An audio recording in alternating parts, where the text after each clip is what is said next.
Brooklyn, New York, 1991. Inside a federal safe house, Sammy Gravano begins talking, not about rumors, but about structure, orders, and the system that made John Gotti untouchable. Months later, that system will start collapsing from the inside. In the late 1980s, the Gambino family wasn't chaos. It was controlled. Construction, unions, and quiet agreements shaped power across New York. But by 1989, surveillance closed in. Conversations were recorded, and loyalty began to fracture. Gravano heard it on tape before anyone else. Subscribe if you want the full story, because once the inside starts talking, the system doesn't weaken, it becomes evidence. The machine behind the myth. New York City, late 1970s into the 1980s. The Gambino family is not a loose network of street crews. It operates more like a private enterprise with defined roles, controlled revenue streams, and systems designed to reduce risk. At the top sits the boss, followed by underbosses and captains, each responsible for crews that generate income across different sectors. Money flows from construction contracts, trucking routes, waste management, and union influence. Job sites are not just workplaces, they are controlled environments. Contracts are steered, bids are adjusted. Labor disputes are resolved before they become public. The goal is consistency, not chaos. This system depends on quiet agreements. Businesses pay for stability. Union leaders maintain order. In return, the organization avoids unnecessary attention. Violence exists, but it is used selectively, primarily as enforcement when the system is challenged. The public narrative focuses on crime. The internal reality is closer to structured control over parts of the city's economy. Decisions are not random. They are calculated based on revenue, exposure, and long-term positioning. What holds it together is discipline. Each layer knows its role. Each operation feeds into a larger structure that prioritizes earnings over visibility. That's why the myth matters, because as long as it looks like scattered street crime, the system behind it remains harder to detect and even harder to dismantle. Gravano, the operator, not the actor. Sammy Gravano does not build his position through visibility. He builds it through control. By the early 1980s in New York City, he is already known within the Gambino family as someone who delivers results without drawing attention. While others focus on reputation, Gravano focuses on operations. Crews under his direction are expected to produce consistently. Disputes are handled quickly. Problems are removed before they spread. His approach is direct, but structured. Everything serves the larger system. He understands where the money comes from and how easily it can be disrupted. Construction, unions, and business relationships require stability. Too much attention threatens that, so he keeps things quiet. This is where he differs from John Gotti. Gotti becomes visible, public, recognizable. Gravano remains in the background, managing the internal mechanics that keep revenue flowing. One builds an image, the other maintains the system. That balance works for a time. But systems built on discipline depend on leadership that respects those limits. When visibility increases, pressure follows. And when pressure builds, the role of the operator becomes more complicated. Because running the system quietly is one thing, holding it together under exposure is something else entirely. The Castellano hit that changed everything. Manhattan, New York, December 16th, 1985. Early evening. Paul Castellano arrives outside Spark Steakhouse on East 46th Street. Within moments of stepping onto the sidewalk, gunmen emerge from the shadows. The shots are controlled, deliberate.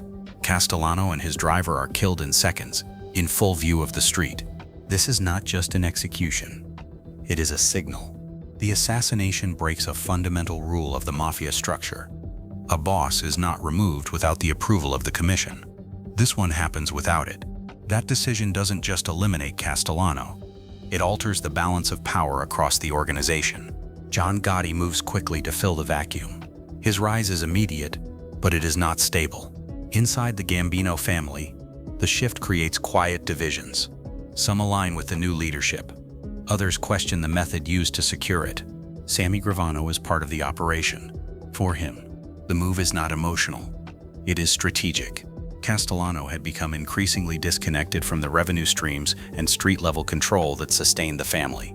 From that position, the removal is seen as necessary to preserve the system. But the method carries consequences. The public nature of the hit draws attention. Law enforcement pressure intensifies. Surveillance increases. What was once controlled now begins to attract scrutiny from outside the organization. The structure still stands, but something has changed. Because when power is taken this way, it doesn't just replace leadership. It weakens the rules that kept the system stable in the first place. If this is new to you, subscribe. There's more beneath the surface. The business turns into a stage. New York City, late 1980s. Under John Gotti, the Gambino family does not change its core operations, but it changes how those operations exist in public view. Gotti does not avoid attention. He steps into it. Court appearances become public events. Cameras follow him. Headlines build his image. He becomes recognizable beyond the circles that once defined power and organized crime. This shift matters. The business itself continues. Construction control, union influence, racketeering networks, but the environment around it becomes more exposed. Increased visibility invites surveillance. Conversations that once stayed internal now carry risk. Patterns become easier for investigators to follow. Inside the organization, the difference is felt. Previous leadership relied on discretion. Meetings were controlled. Communication was limited. Under Gotti, that discipline begins to loosen. The system still functions, but it operates under a different kind of pressure. For Gravano, this creates a conflict. His role depends on stability. He manages operations that require consistency and low visibility. Public exposure works against that. The more attention the boss attracts, the harder it becomes to maintain control behind the scenes. But the organization doesn't collapse overnight. It adapts. Revenue continues to flow. Crews remain active. On the surface, the structure holds. The real change is quieter, because once the business becomes visible, it is no longer insulated. Every decision, every meeting, every movement exists under a level of scrutiny that was never part of the original system. And that kind of exposure doesn't just increase risk, it changes how the system survives. The wiretap above Ravenite. Little Italy, Manhattan, 1989. The Ravenite social club sits at the center of Gambino activity. From the outside, it looks ordinary. Inside, it functions as a command space where decisions are reinforced and authority is quietly displayed. What no one inside realizes is that the most important room is not on the ground floor, it's above them. The FBI gains access to an apartment overlooking the club and installs listening devices. Not for days, months. The operation is patient. No rush, no disruption, just continuous recording, waiting for patterns to form. And they do. Gotti speaks freely. Names come up. Decisions are discussed. Responsibility is revisited. The structure that once relied on controlled communication begins to reveal itself through repetition. What had been insulated by layers now starts to flatten under surveillance. Federal investigators later confirmed that wiretaps inside and around the Ravenite captured key conversations that became central to building the case against Gotti. But one detail stands out. Gotti begins to shift responsibility. In recorded conversations, he distances himself from decisions and redirects weight onto others, especially Gravano. For Gravano, this changes the equation.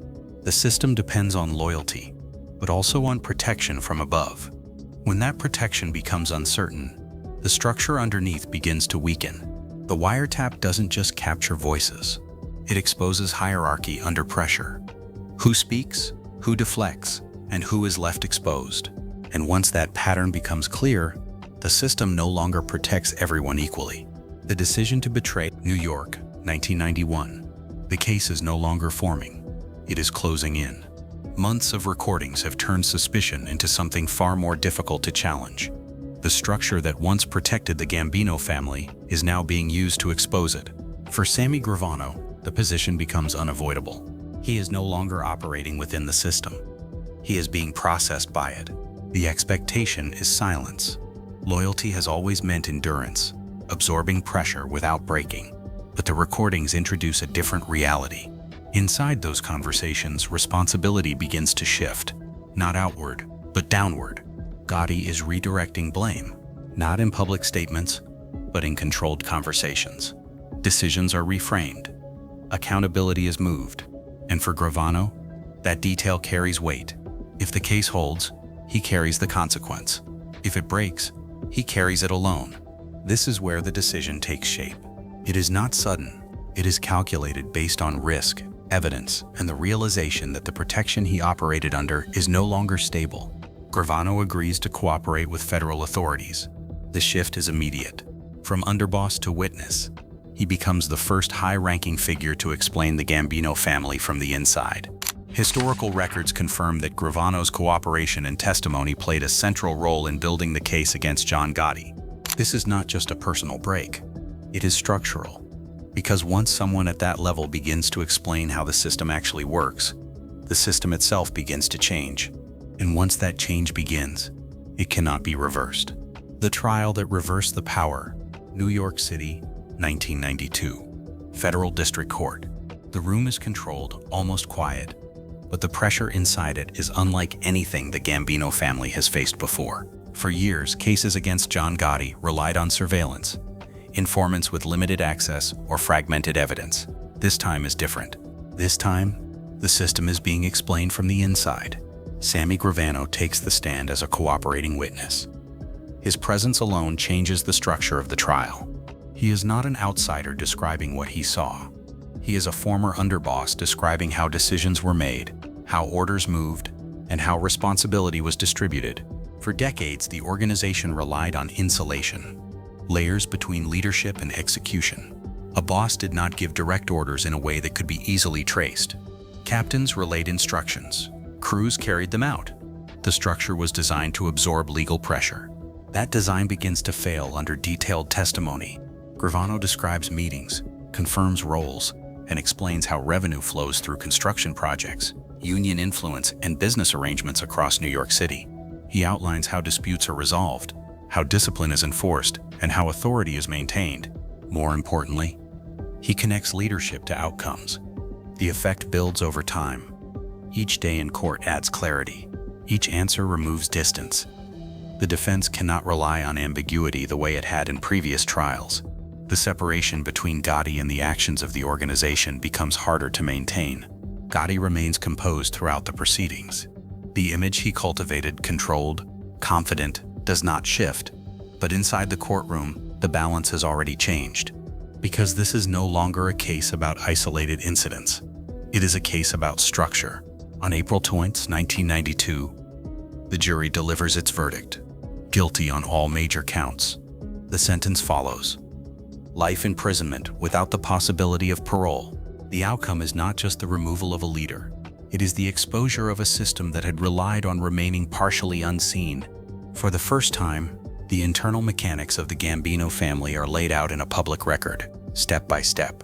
And once that level of detail exists, it changes how future cases are built and how the organization must operate going forward. Collapse, vacuum, and continuity. New York City, early 1990s. John Gotti is now in federal prison, serving a life sentence. Publicly, it appears as a decisive moment, the fall of a high-profile boss, the dismantling of a powerful crime family. But the reality is more complex. The Gambino family does not disappear, it adjusts. Organized crime structures are not built around a single individual. They are built around systems, crews, revenue streams, relationships, and established methods of operating within legitimate industries. Removing the top layer creates a disruption, but not a full collapse. In the immediate aftermath, visibility decreases. Public appearances fade. Meetings become more controlled. Communication shifts away from predictable locations. The lessons from the Ravenite years are clear. Exposure carries risk. Law enforcement pressure remains high. Surveillance continues. The environment is tighter than it was in the late 1980s. That pressure forces a return to older principles, lower profiles, stricter discipline, and reduced public presence. Inside the organization, leadership reorganizes. New figures step into roles, but with a different approach. Less emphasis on image, more focus on maintaining stability and protecting revenue streams. The objective is not expansion, it is continuity. The business side continues to function. Construction influence remains. Union relationships still provide leverage. Legitimate businesses continue to serve as fronts or partners.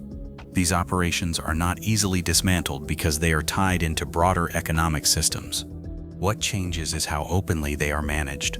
The removal of Gotti creates a vacuum at the top, but the system underneath remains intact. It contracts, adapts, and repositions itself within a more controlled environment. This is the part often overlooked, because the downfall of a visible leader does not necessarily mean the end of the structure they led. It means the structure has been forced to evolve. And in many cases, that evolution makes it harder to detect, not easier.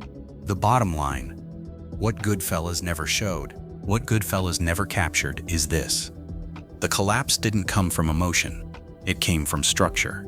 Gravano's decision wasn't just betrayal. It exposed a system that depended on silence, layered protection, and controlled communication. Once those layers broke, the system didn't just weaken, it became visible. That's what changed everything. The story is often told as loyalty versus betrayal, but underneath that, it's about risk, power, and survival inside a system that redistributes pressure when it needs to. When leadership starts shifting responsibility, the structure begins to turn inward, and that raises a larger question. If organized crime can adapt, reorganize, and continue after exposure, does it ever truly collapse, or does it just change form, becoming quieter, harder to detect, and more integrated into legitimate systems? The fall of Gotti answered one question, but it left another open. If the system survives the downfall of its most visible leader, what actually ends? If you want to understand how these systems actually work, stay with this channel.